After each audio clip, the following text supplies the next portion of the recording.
So you're telling me there are people out there who think they can own a piece of the cosmos? It sounds like something straight out of a science fiction novel, doesn't it? The idea of owning a planet or even a piece of one seems so far-fetched, yet it's a concept that has intrigued and fascinated people for decades. Well, believe it or not, the answer is a resounding yes. There are indeed individuals who have tried to stake their claim on celestial bodies. And it all started with a guy named Dennis Hope back in 1980.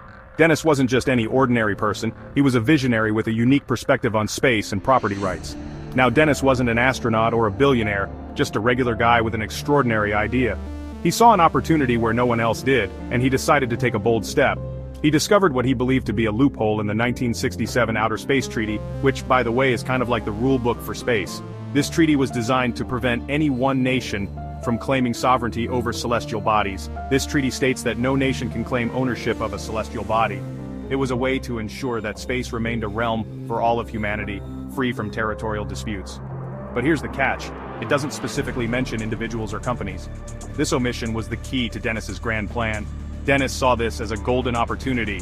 He realized that if nations were prohibited from claiming celestial bodies, perhaps private individuals could step in and fill that void.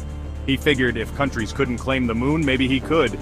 It was a daring and audacious idea, but Dennis was determined to see it through.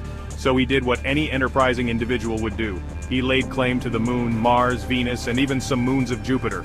He sent declarations of ownership to the United Nations and the United States government, asserting his rights over these celestial bodies. And guess what? People bought it, literally. They were intrigued by the novelty and the sheer audacity of the idea. Dennis started selling plots of land on the moon for a few bucks an acre, and his business, Lunar Embassy, took off like a rocket.